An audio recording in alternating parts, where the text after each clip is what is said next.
महाराज जी, श्री जी कृपा से ये दास बेंगलोर में बीटेक कर रहा है। महाराज जी, यहाँ का एक अनुभव मेरे मन में बहुत गहराई से मेरे को विचलित कर रहा है। महाराज जी ये कहना चाह रहे हैं कि पूरी ईमानदारी और मेहनत से पढ़ाई करते हैं, बट कुछ दूसरे विद्यार्थी हैं जो धोखाधड़ी चीटिंग करके अच्छे मार्क प्राप्त कर कोई लेते हैं। परेशान, आपको क्या मतलब है? आपको अपने सच्चाई से पढ़ाई से मतलब है। वो ले जाते हैं, वो अच्छी पदवी में पहुंच जाते हैं, तो उनका पतन होगा, तुम्हारा नहीं।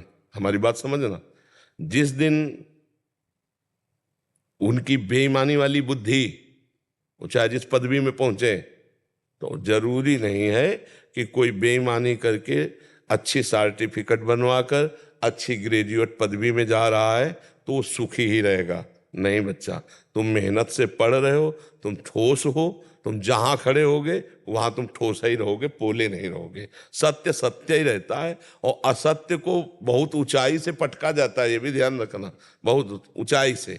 हाँ, हम ओरिजिनल रहें, नकली न बने। हम अच्छी पढ़ाई पढ़े, अपनी पढ़ाई के नंबर अपने भाग्य के अनुसार जो हमारी उन्नति हो रही है मुझमें संतुष्ट रहना सीखें। हम ये देख करके बहुत बहुत तो परेशानियां हम बाहर से मोल लेते हैं, नहीं लेते हैं ये सब देख करके। नहीं, हमको खुशी होना है अपने में कि मैं ईमानदारी से ठीक से चल रहा हूं, धर्म से चल रहा हूं। अगर मैं नई उन्नति को प्राप्त हो रहा हूं तो मेरी ईमानदारी मेरी उन्नति है, और इसकी बेईमानी एक दिन इसको पतन में ले जाएगी, पक्का ले जाएगी, पक्का ले जाएगी। क्योंकि बुद्धि है ला, वो फ्रॉड बुद्धि रही, करेगी फ्रॉड और फंसेगी पक्का। और ईमानदारी से हमें लगता है कि ईमानदारी जो है वो दूसरों के सामने हम उसको प्रमाणित करें या ना करें, हमारे हृदय को शीतल बनाती रहेगी। धर्म अपने हृदय को, और अच्छा हमारा हृदय मस्त है यार, तो तुम कुछ भी कहो क्या फर्क पड़ता है, और हम मस्त नहीं है तो फिर कुछ भी कहो। कोई आज का आदमी जो है ना, पेट भूखा है और ऊपर से घी लगा के चलना चाहता है, समझ रहे? कि हलवा पा के आए, ऐसा आदमी है आज का। और अगर भाई तुम नमक रोटी पा के आओ, पेट तुम्हारा भरा हुआ है ना, तो तुम्हें कहने की जरूरत नहीं है। तो आज का जो स्वभाव मतलब प्रवृत्ति में आ रहा है, पर ये शॉर्टकट अच्छा नहीं है, पक्का वो नष्ट होगा पक्का। और धर्म पूर्वक चलने वाला, माना कि उसके कदम बहुत धीमे चल रहे हैं, लेकिन उसकी चाल को कोई रोक नहीं सकता। अधर्म वाला बहुत बढ़ता दिखाई दे रहा है। जब ज्यादा बल्ब अपनी सामर्थ्य से चमकने लगे तो जानना फ्यूज ही होने वाला है, नहीं हो?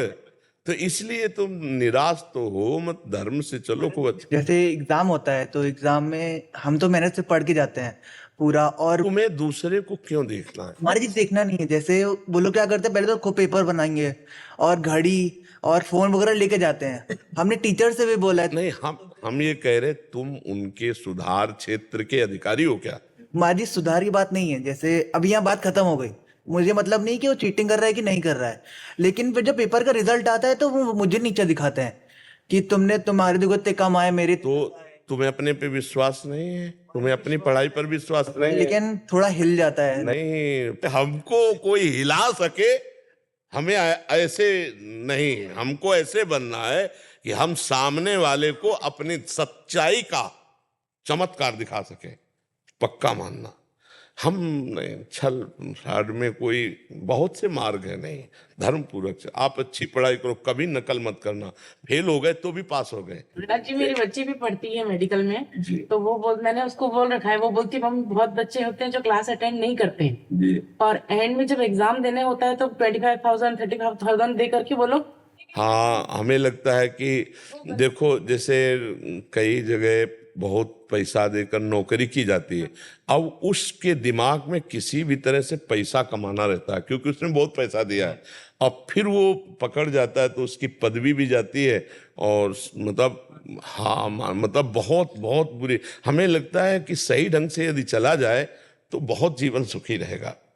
अब जिन लोगों के दिमाग में बैठ गया है कि किसी भी तरह से उन्नति प्राप्त करेंगे, तो हम ये भी कहते हैं कि माना कुछ समय तक आप उन्नति में रहेंगे, लेकिन परिणाम आपका बहुत बुरा होगा। यदि तज्ञे विस्मृ, देखो शास्त्र कभी झूठे नहीं होते, आप समझना। शास्त्र हमारा कहता है यदि तज्ञे विस्मृ परिणामे अमृतोपमम। तुम्हारी जो शुरुआत है वो तुम्हारी विष जैसी है, लेकिन तुम्हारा परिणाम अमृत जैसा होगा। और ये जो असत क्रियाएं हैं, इनमें यद तज्ञ अमृतोपमम, तो परिणामे विस्तृत। जैसे पराई बहन बेटी की तरफ गंदी तरफ दृष्टि रखना, ये सब दूसरे की संपत्ति को छीन लेना, ये सब अमृत जैसा लगता है, लेकिन इसका परिणाम विष होगा। अब 4 बजे उठकर नहा धोकर माला जपना, इसके बाद अपनी पढ़ाई पढ़ना, और ये विष जैसा लगता है, लेकिन इसका परिणाम अमृत जैसा होगा। तो आधार्मिक प्रवृत्तियों की शुरुआत अमृत जैसी लगती है और उनका परिणाम विष होता है, और धार्मिक और सत्य का मार्ग प्रारंभ विष जैसा लगता है, लेकिन इनका परिणाम अमृत हो। तो हमें लगता है अगर परिणाम अच्छा निकले तो बढ़िया बात है। अब वही फ्रॉड करते करते बच्चे आपस ही में ऐसे ब्लैकमेल होते हैं कि शरीर पूरा करने की इच्छा हो जाती है उनकी, कि ना मम्मी से बता पाएंगे हम ये बात, ना पापा से बता पाएंगे, और अब रोज ब्लैकमेल हो रहा है, उनके दिमाग को रोज परेशान किया जाता है। सत्य से चलो, हम कह रहे माता पिता की अधीनता लेकर चलो। तो ये जो भजनहीन बुद्धि होती है वो कहीं भी फंसा सकती है। इसलिए हमें लगता है गलत मार्ग में कदम रखना, गलत आचरणों से हमारी बुद्धि प्रभावित हो जाना, गलत लोगों की उन्नति देख करके हमको ये ठीक नहीं है, ये ठीक नहीं, ये हमारी बुद्धि की कमजोरी है। नहीं, मैं धर्म से चलता हूँ, साइकिल से चलता हूँ, पर ठीक है ये अधर्म से चलता है, गाड़ी से चलता है, लेकिन एक दिन इसका गाड़ी से ही पतन हो जाएगा। बहुत बच्चा, बिल्कुल हम आपको 1000% बात कहते होते तो 100% है। अच्छे कर्म का अच्छा ही परिणाम आएगा।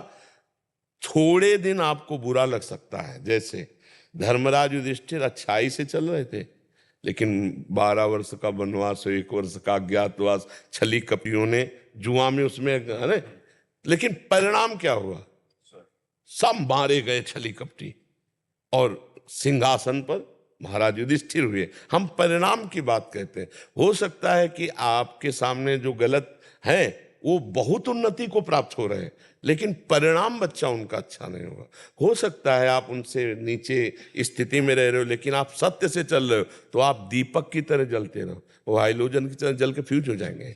आपको बहुत ये बातें प्रायः समाज में यही बुद्धि हुई।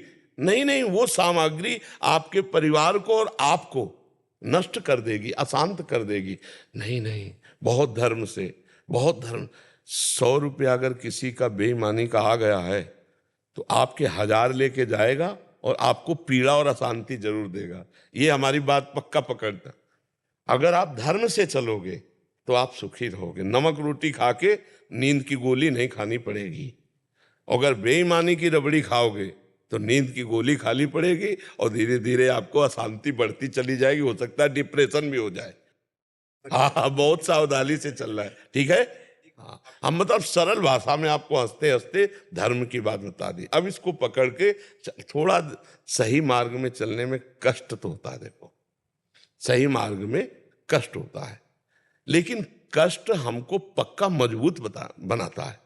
और जो कष्ट के भय से गलत आचरणों में उतर जाते हैं वो भारी कष्ट को सहते हैं। बच्चा भारी कष्ट को सहते हैं। इसलिए थोड़ा कष्ट सहकर सुख में पहुंचना, या थोड़े सुख को लेकर कष्ट ही कष्ट में जाना, ये बातें समझना होगा, ठीक है।